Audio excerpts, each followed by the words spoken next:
daleen ak jàmm ci Sans Frontières TV ñu ngi leen di gërëm bu baax ci ànd beeg ñun. Tribunal arbitral du sport yëkkati na kàddum gu njëkk ci coowal Coupe d'Afrique des Nations bi Sénégal gagné woon te jury d'appel bu CAF dellusiwaat ci ne finalement du Sénégal moo gagné waaye Maroc moo gagné loolu am ginnaaw appel bu fédération royale marocaine def ca jury d'appel bu CAF boobu. Sénégal boobaak léegi ñu ngi doon xaar mu déposer appelam wala recours am ca tribunal arbitral du sport mi war a àtte loola ca cëppaandaw la.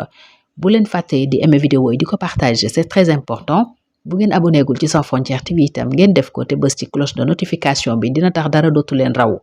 tribunal arbitral du sport kon niñ leen ko waxee daal dina yëkkati kàddoom gu njëkk ci ab communiqué boo xam ni def na ko xamle ci ne Sénégal dugal na appel waaye itam li fédération sénégalaise de football sàkku tribunal arbitral du sport di taas moomu leeral na ko ci communiqué bi ñu leen di bëgg a àggee. kon li ñu wax ci bésub tey jii di ñaar fukki fan ak juróom weeru mars atum 2026 ñoom waa tribunal arbitral du sport mooy lii. Le tribunal arbitral du sport accuse réception d'un appel interjeté par la Fédération sénégalaise de football contre la Confédération africaine de football CAF et la Fédération royale marocaine de football FRMF. L'appel concerne une décision prise par la CAF le 17 mars 2026 déclarant que l'équipe nationale du Sénégal a perdu la finale de la Coupe d'Afrique des Nations Maroc 2025 par forfait et attribuant la victoire à l'équipe nationale du Maroc sur le score de 3-0. Tribunal arbitral du sport mu ni kon jot na ci bésub tey ji appel boo xam ni fédération sénégalaise de football moo ko dugal contre confédération africaine de football di CAF ak fédération royale marocaine de football. ñu ne appel boobu mi ngi soxal dogal bi CAF jël fukki fan ak juróom-ñaar weeru mars atum 2026 wax ne équipe nationale bu Sénégal ñàkk na finale Coupe d'Afrique des Nations bi amoon Maroc daal di jox ndam li ci forfait équipe nationale bu Maroc ci 3-0. ñu teg ci ni enregistré par le TAS le 25 mars 2026, l'appel conclut à ce que la décision de la CAF soit annulée et que la Fédération sénégalaise de football soit déclarée vainqueur de la CAN. La Fédération sénégalaise de football demande également la suspension immédiate du délai pour le dépôt du mémoire d'appel jusqu'à ce que les motifs complets de la décision de la CAF soient notifiés. La décision de la CAF du 17 mars 2026 ne contenait que le verdict du jury d'appel de la CAF. ñu ne itam appel boobu ñu enregistré ci bésub tey jii di àllarba ñaar fukki fan ak juróom weeru mars atum 2026 mi ngi sàkku ñoom waa fédération sénégalaise de football kon ñooy sàkku ci boobule appel ñu daal di neenal dogal bi CAF jël daal di kon delloo fédération sénégalaise de football ndam li maanaam wax ni kon Sénégal moo gagné finale Coupe d'Afrique des Nations bi. fédération bu Sénégal itam mi ngi sàkku ñu daal di dakkal ci saasi délai wu dépôt mémoire d'appel yi nga xam ni moom la ñu def ba motif yi nga xam ne moom la décision wu CAF boobu daal di sukkandiku mën a leer ñu itam notifier leen ko. ñu ne itam dogalu CAF boobu amul lu dul verdictu jury d'appel bu CAF bi waxuñu dëgg-dëgg ci lan la ñu sukkandiku leeralaluñ leen lan moo tax kon dëgg ñu ne ñàkk nañu ñoom waa Sénégal. Une formation arbitrale du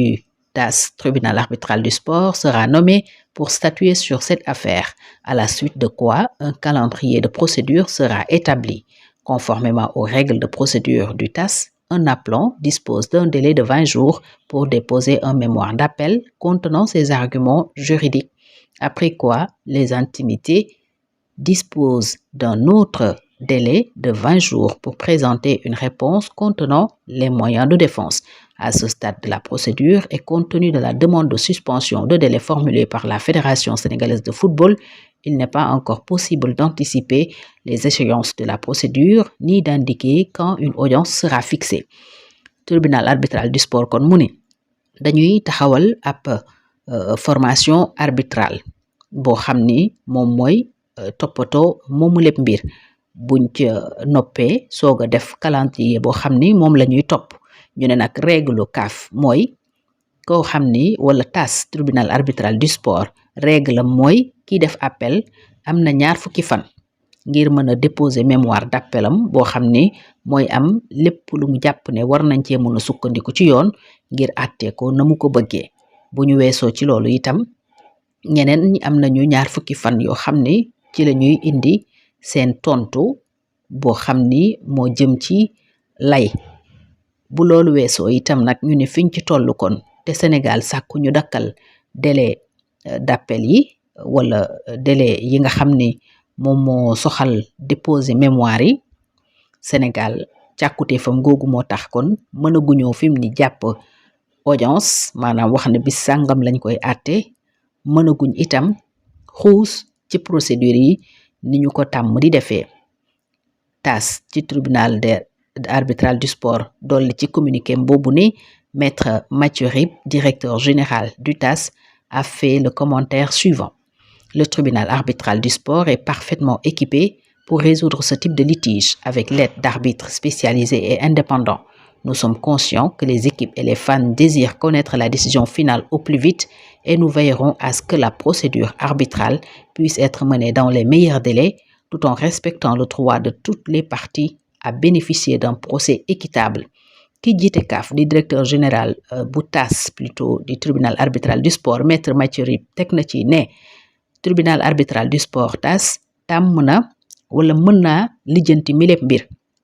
dana ko def itam ci ndimbalu ay arbitre yoo xam ni seen xel màcc na ci li am te itam ñu moom seen bopp lañ maanaam ñu indépendant ñu ne itam xam nañu ne équipe yi ak seen ay fans seen ay supporters dañoo yàkkamti lool am décision wu tribunal arbitral du sport ci nu mu gën a gaawee ñu ne it danañu def nag seen kéemtalaay kàttan ba délai yi doon lu gàtt ñu itam dalal xelu ñépp ne ku ci ne sa àq ak sa yelleef danañu ko sàmm àtte bi itam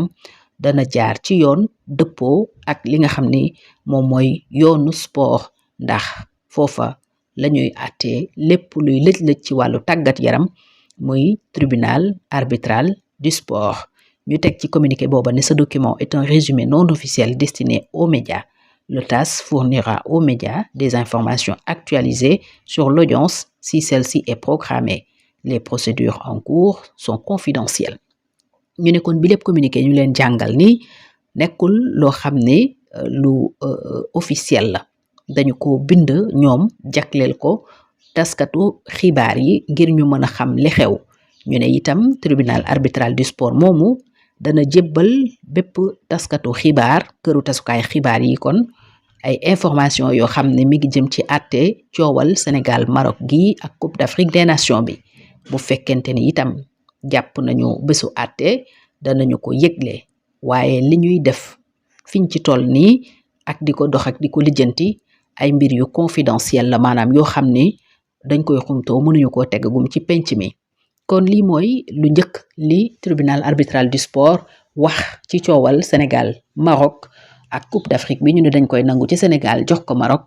gannaaw li xew yépp ak appel bi fédération royale marocaine def ca CAF jury d'appel ba waral keroog fukki fan ak juróom-ñaar weeru mars ñu gontu ne rocci nañu ndam li ci Sénégal jox ko Maroc mi gagné ñu ne ci 2-0.